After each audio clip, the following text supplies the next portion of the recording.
Basta dar um Google no tema autismo e uma das primeiras coisas que vai aparecer, tanto no Google quanto nas redes sociais, é o tema hiperfoco. Essa palavra que hoje em dia é tão falada, mas às vezes é pouco compreendida. O pessoal às vezes leva para um lado mais cômico da coisa, que não fosse uma complicação, né? Fosse algo bem simples de resolver. Mas o tema hiperfoco é um pouco mais complexo que isso. Vamos ver em que ponto o hiperfoco pode ser algo positivo para o aluno ou pode ser algo que traga dificuldades.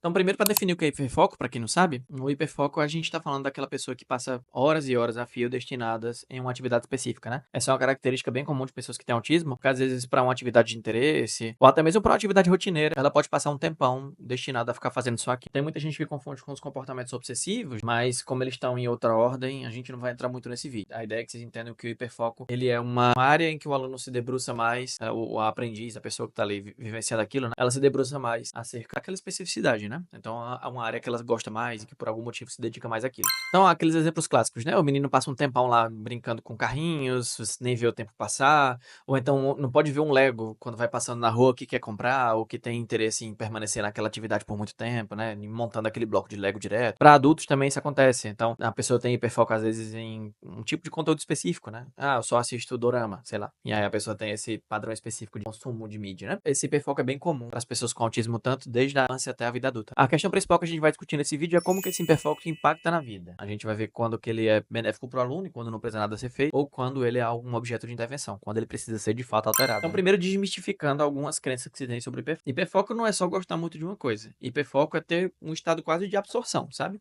Um envolvimento quase que automático com aquela atividade. Então, por exemplo, a pessoa passa próximo ao item ou passa próximo ao local que o item geralmente está presente e é como se ela fosse abduzida, fosse levada a ficar concentrada naquilo e pronto. Vai passar ali horas a fio e nada mais vai fazer com que ela se concentre de novo na atividade corriqueira que ela estava fazendo. Então, o hiperfoco tem esse sentido também. Vários estudos apresentam isso como um problema de comportamento, mas nem sempre é visto dessa forma, né? Então, a gente está discutindo aqui a amplitude desse conceito.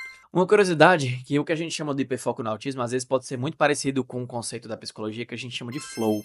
Tem alguns estudos aqui, inclusive está na referência, os estudos que eu estou usando para esse vídeo aqui, que justamente trata sobre isso, a diferença entre flow e hiperfoco. O flow é um estado de envolvimento mais ativo, sabe? Então, por exemplo, o sujeito deliberadamente escolhe passar um tempo naquela atividade, então não é como se ele tivesse uma necessidade de regulação ou algo do tipo para estar envolvido naquele foco, né? Naquela atividade. Já o hiperfoco, geralmente ele está ligado a uma característica diagnóstica do autismo, que é a necessidade de comportamentos repetitivos, né? Esse é um dos critérios diagnósticos, aliás. Então, a pessoa quer fazer aquela atividade várias vezes porque é como se sentisse uma necessidade de regulação. Então ela quer continuar brincando com Lego porque é um interesse restrito dela, por exemplo, e não porque ela está engajada em uma atividade produtiva e de modo deliberado, sabe? Essa pequena diferença aí em como ocorre o envolvimento. E para quem não entende todo o processo, pode parecer que é a mesma coisa. A diferença também é que o flow, né, o conceito geral do flow, é visto mais como sempre positivo. A gente sempre fala do flow de um jeito mais positivo, como se fosse um engajamento para uma atividade que é benéfico.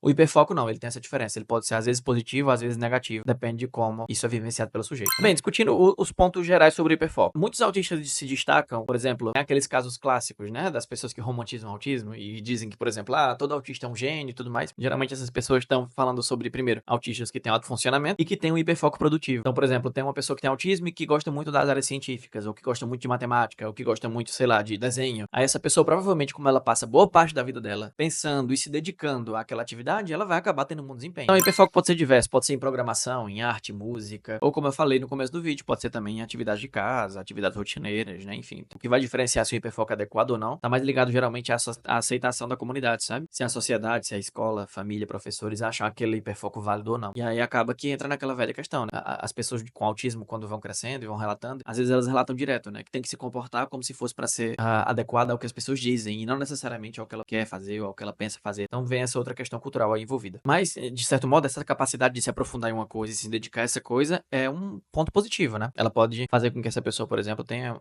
habilidade para aquela área que ela gosta e consiga desempenhar bem aquilo, sem, por exemplo, ficar aquém de outros pares cronológicos ou até mesmo tendo um desempenho melhor que esses pares cronológicos que também gostam daquela área, né? Então, nesse sentido, o hiperfoco traz benefícios. Mas, obviamente, o hiperfoco também traz coisas que não são tão legais. Por exemplo, um aluno que passa horas viciados em brincar com Lego, como eu falei mais cedo, pode estar perdendo horas de interação com colegas, familiares, enfim. Ou ele pode estar perdendo tempo de atividades acadêmicas, que envolveriam a aprendizagem de outras competências, né, que não fossem só a construção ali e tudo mais, competências espaciais, né. Então o hiperfoco também pode trazer esse prejuízo para a pessoa. Imagina um adolescente que tem que estudar para uma prova importante, mas que não consegue parar de assistir seu dorama ou seus animes. Tem o hiperfoco e que sempre que vê mangá, anime, tá ali focado em fazer aquilo. Essa pessoa provavelmente vai ter dificuldade quando chegar na avaliação e vai ter um prejuízo social significante. Pode ficar de recuperação, ou pode ter dificuldade de se entrosar com os colegas, conversar dos mesmos temas que os amigos, né? O hiperfoco pode trazer esse dificultador para a pessoa com autismo. Não é só o lado positivo, também tem esse outro lado para ser analisado. Então, vamos ver de forma geral como lidar com o hiperfoco, né? O segredo não é acabar com o hiperfoco. A gente não tá falando disso. A gente tá falando de ensinar pra pessoa qual o momento certo de entrar ou se dedicar, se debruçar a esse hiperfoco. Isso pode ocorrer de dois caminhos. O terapeuta, por exemplo, pode ensinar esse aluno a se motivar para o hiperfoco. Ele pode cumprir uma série de atividades e, no final, como um reforçador, como uma recompensa final, ter acesso à atividade de hiperfoco. Então, pode ser usado nesse caminho também. Isso é uma escolha terapêutica importante, interessante, que pode ser usada para fazer com que o aluno se motive mais. Mas também, principalmente, o outro lado, que é o aluno tem que entender como ele mesmo se observa e como ele mesmo escolhe deliberadamente parar com aquela atividade. Esse é o momento de fazer, esse momento não é de fazer. Por exemplo, você pode fazer uma rotina visual para ajudar o aluno, né? Ele vai ver, por exemplo, hora de falar de Legos, hora de falar de outra coisa, ou hora de brincar com Legos, hora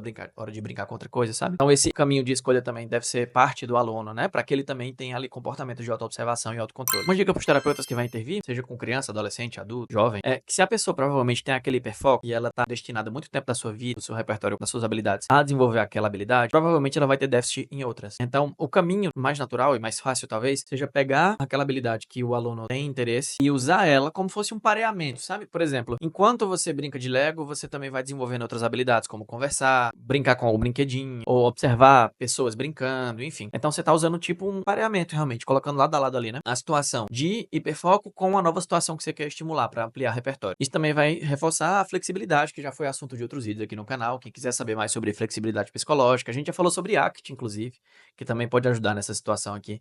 Então, se você quer saber mais sobre esses temas, vê o nosso canal que tem mais vídeo lá. O hiperfoco, ele faz parte de quem o autista é, como eu falei pra vocês.